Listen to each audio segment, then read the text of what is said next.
بسم الله الرحمن الرحيم. الحمد لله، الصلاة والسلام على رسول الله محمد وآله وصحبه ومن اهتدى بهداه. سلام ورحمة خوای پەروەردگارتان لێبێت خوشکان برانی عزیز. لە وانەی 33هەمدا بە خزمەتتان دەگەینەوە کە قسەکردنە لەسەر جۆرەکانی تەفسیر کە لە دەرسی ڕابردوودا باسی تەفسیرمان کرد بە نەقڵ، واتە تەفسیر بە قورئان و تەفسیر بە سنەتی پێغەمبەر صلی الله عليه وسلم، تەفسیر بە قەولی سەحابە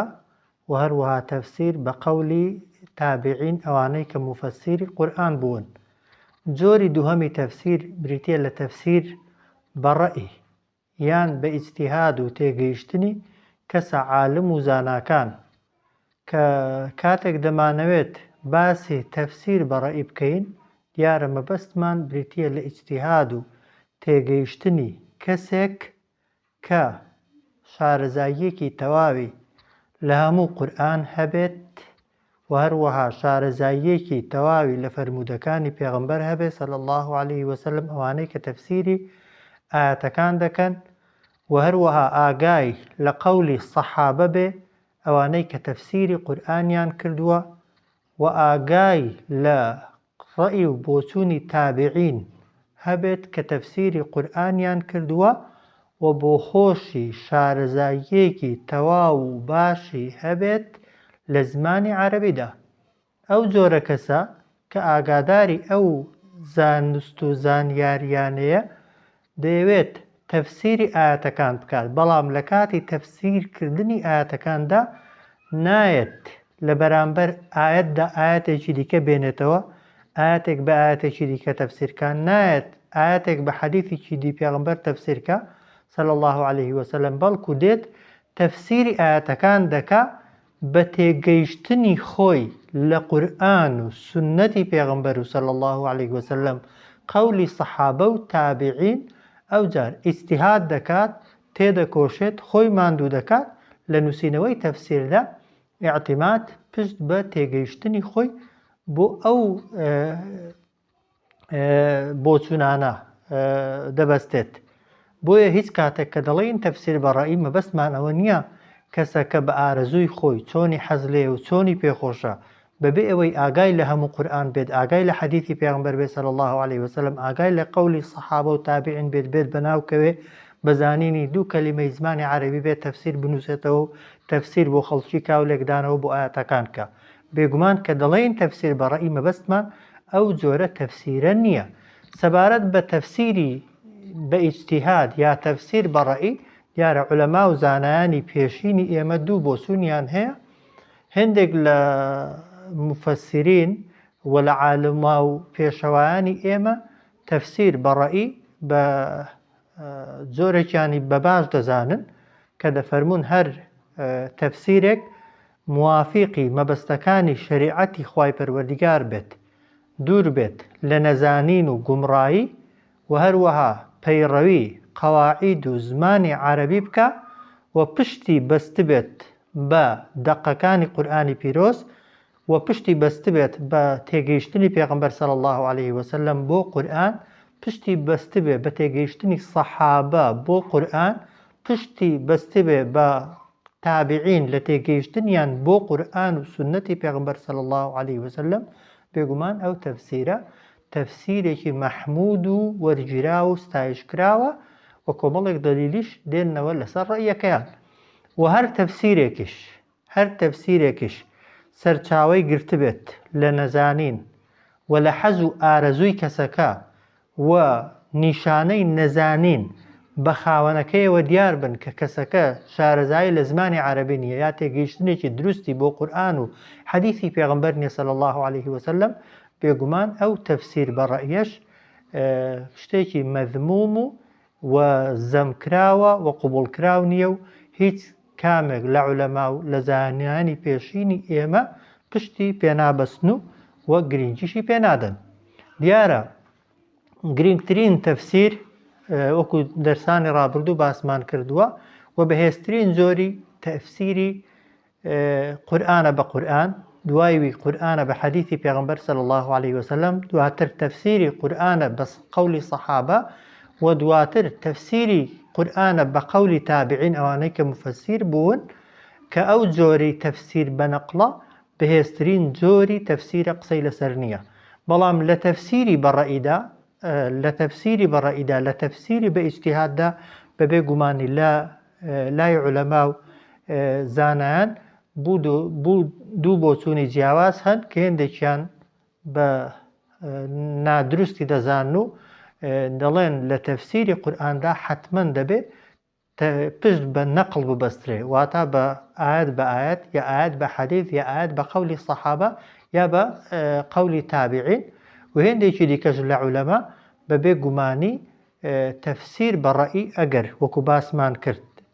لە علم و زانستەوە سەرچاوی گرت بێت و ئیجتیهاد و کۆششی کەسەکە شایستەی وەک دەڵێ کۆششەکانی شایستەی وەرگیران بن و لەگەڵ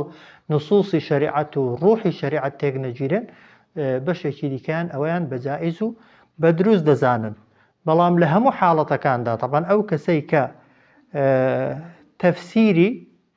بەڕەئی دەکات، تەفسیر بە ئیجتیهاد دەکات وەکو باسمان کرد، دەبێ ئاگای لە هەموو قورئان بێ وەکو باسمان کرد،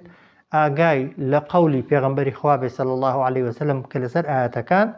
کردوویەتی، و هەروەها دەبێ ئاگای لە قەولی سەحابە و هەروەها لە ئەسڵی زمانی عەرەبیش هەبێ بە هیچ شێوەیەکی هەر تەفسیرێکی بەڕەئی مخالیف و پێچەوانە بێت لەگەڵ نەسێکی قورئانی پیرۆز، پێچەوانە بێت لەگەڵ لێکدانەوەی پێغەمبەر صلی الله عليه وسلم بۆ قورئان، پێچەوانە بێت لەگەڵ لێکدانەوەی قەولی سەحابە عالم و زاناکان، یان پێچەوانە بێت لەگەڵ ئەسڵی لۆغەتی زمانی عەرەبیدا، بەبێ گومانی ئەو جۆرە تەفسیرە تەفسیرێکی مەردوودە و وەرناگیرێت و ئیعتیماد و پشتیشی پێنابەسترێت. بەڵام ئەو کەسەی کە طبعاً تەفسیر دەکا بەبێ گومانی پێویستی بە کۆمەڵێک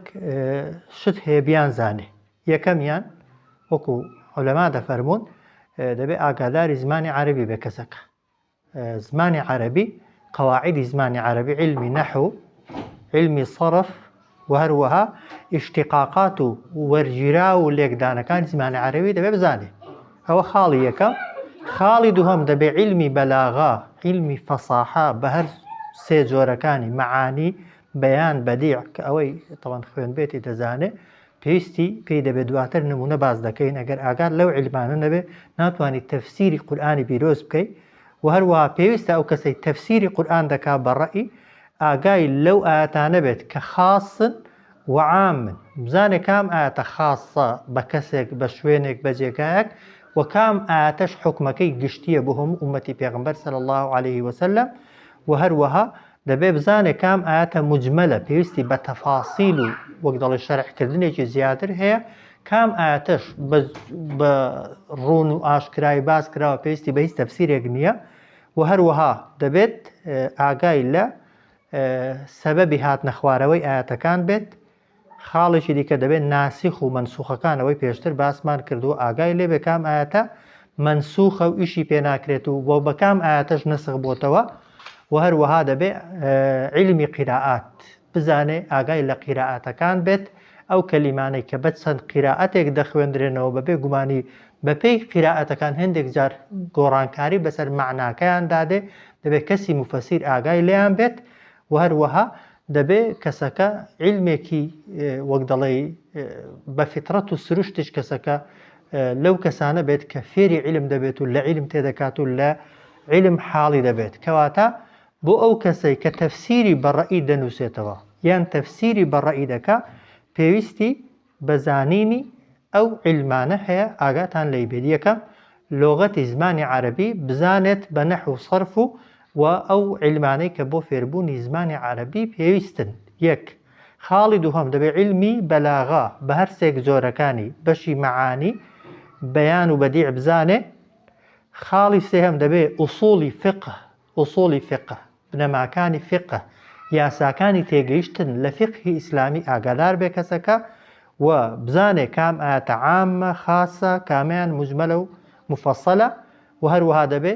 سەبەبی هاتنە خواردەوەی ئاەتەکان بزانێت کە پێویستن بۆ تێگەیشتن لە ئاەتەکان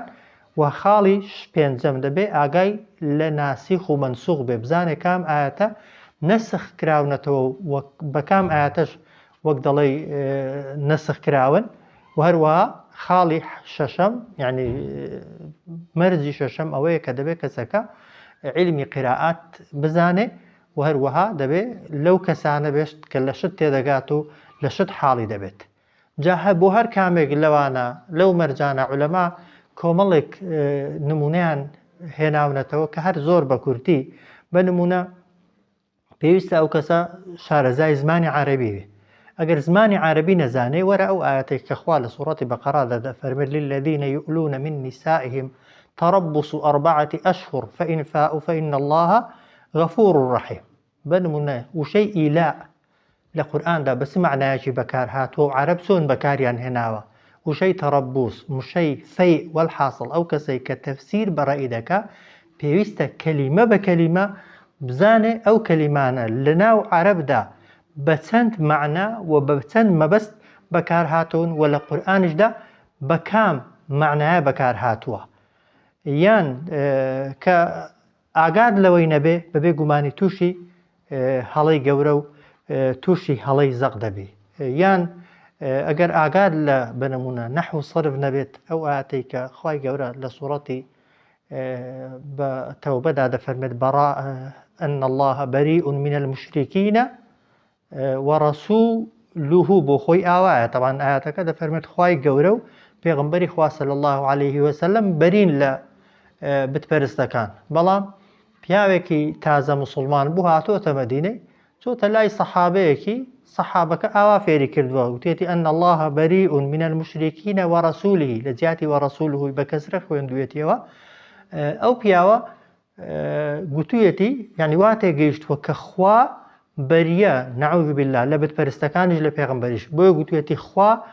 لە چێ بەری بێ ئەمنیش لەو کەسە بەریمە کاتێک کە بانگی دەکەن چۆن لە پێغمبەری خوا بەری چۆن دەکرێت پێغمبەری خوا صلی الله عليه وسلم بێنی ڕێزی بتپەرستەکان دەڵێ ئاوا فێریان کردووم خوا لە کەسێک بەری بێ بۆ من لی بەری نەبم بۆیە دەیبەنە لای ئەو کەسەی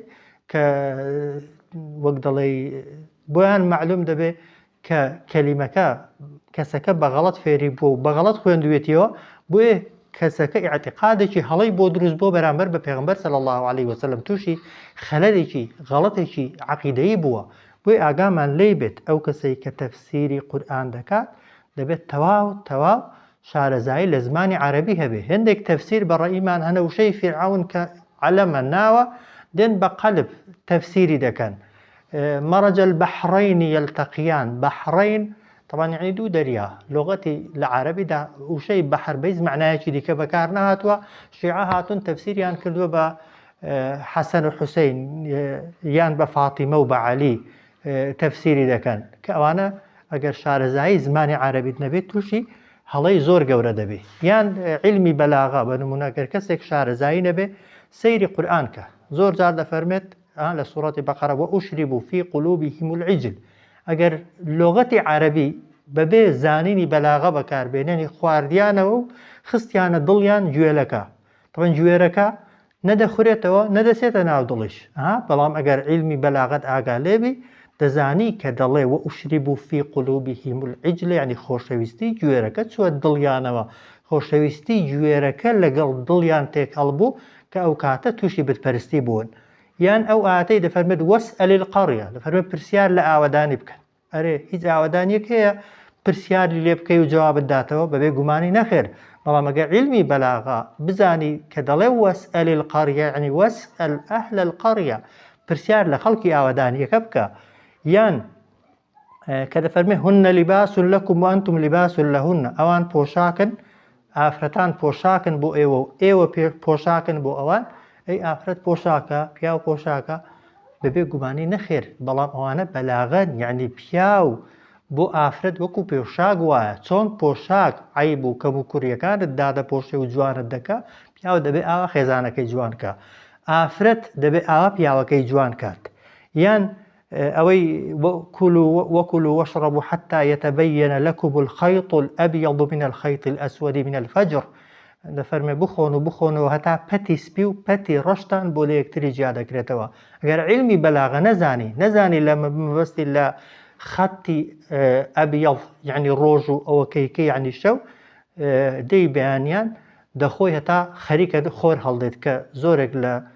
خەڵکی ناحاڵی بە زمانی عەرەبی دێن تەفسیری ئاەتەکەی ئاوا دەکەن، هەزار فتوای غەڵەت و سەقەت بۆ خۆشیان و بۆ خەڵکیش دەردەکەن بەهۆی شارەزابوونیان لە بنەما و زانست و بنچینەکانی علومی شەرعی و علومی دینی. بۆی ئاگامان لێی بێت تەفسیر بە ڕەئی و بە بۆچوون و بە ئیجتیهاد و بە تێگەیشتن هەر ئەوەندە ئاسان نییە. ئەوە نییە بە حەزی خۆت و بە ئارەزووی خۆت چۆنت حەز لێبێ قورئانێکی بەدەستەوە بگری بەبێ ئەوەی بگەڕێەوە بۆ ڕەئی مفەسیرەکانی پێشوو بێ لە خۆڕە تەفسیری ئاەتەکان کەی بە تۆزە معلوماتێکی کەم کە هەتا لە زمانی عەرەبیدا بێگومان ئەو کەسەی کە تەفسیری قورئان دەنووسێت یا تەفسیری ئاەتەکان دەکا بەبێ ئەوەی بگەڕێتەوە بۆ تەفسیرەکانی پێشوو بگەڕێتەوە بۆ ڕەئی مفەسیرەکان پێویستی بە زانینی ئەو هەموو علمانە هەیە. هەر علمێک لەوانت نەزانی تووشی سەقەت و هەڵەی زۆر گەورە دەبی. ئاگاشمان لێ بێ کە دەڵێن تەفسیر بە ڕەئی جائز نییە و دروست نییە، مەبەستمان ئەوە نییە کەس بۆی نییە تەفسیری ئاەت بکە. من کە تەفسیری ئاەتەکەی دەکەم کە دەرسێکی تەفسیر دەڵێمەوە دێم ڕەئی مفەسیرەکان دەخوێنمەوە و دەیگەێنم بە تۆ ئەویانی ئەتیادیە. هەر کەسێکی دیکە بێت ڕەئی مفەسیرەکان وەربگرێت تێگەیشتنی مفەسیرەکان وەربگرێت و بیگەێنێتەوە و بیداتەوە بە خەڵکی تەبیعیە، بەڵام بەبێ گەڕانەوە بۆ هیچ تەفسیرێک تەنها و تەنها بتەوێت نەسی ئاەتەکەی بێنی بە عیلمی خۆت و بە معلوماتی خۆت تەفسیرەکەی بێگومان تووشی هەڵە دەبی ئەگەر ئاگات لەو هەموو علم و لەو هەموو زانست و زانیاریانە نەبێ کە پێویستن. بۆیە بە کورتی و بە کورتی تەبان تەفسیر بە ڕەئی دوو بەشە. ئەگەر سەرچاوەکەی معلومات و زانیاری بێ سەبارەت بەو بنەمایانەی کە باسمان کردن جائزە و ڕێگە پێدراوە و کۆمەڵێک دلیلیشی لەسەرن لە دەرسی داهاتوودا باسی دەکەین. و ئەگەریش تەفسیر بە ڕەئی سەرچاوەکەی هەوای خۆت و ئارەزووی خۆت و بێعیلمی و بێ معلوماتی بێت هەر لە خۆتەوە وەک دەڵێ خۆت کرد بێ بە مفەسیر بەبێ ئەوەی هیچ تایبەتمەندی و مواسەفاتێکی کەسی مفەسیرت تێدابێ بەبێ گومانی ئەو زۆرە تەفسیرە تەفسیرێکی مەردود و ڕەتکراوەیە و ئیعتیبار و هیچ حسابێکی بۆ ناکرێ لای ئەهلی عیلم. خوای گەورە هەموو لایەکمان بپارێزێت لە شوێن کەوتنی حەز و ئارەزوەکانی خۆمان و خوای پەروەردگار وامان لێ بکات کە تێگەیشتنەکانمان بۆ قورئان و بۆ سونەتی پێغەمبەر صلی الله علیه وسلم بەو شێوازە بێت کە لەگەڵ ڕوحی دین و ڕوحی شەریعەت و ئەو ئاینەدا دەگونجێت کە خوای پەروەردگار بۆ پێغەمبەرمان ناردوویەتی صلی الله علیه وسلم.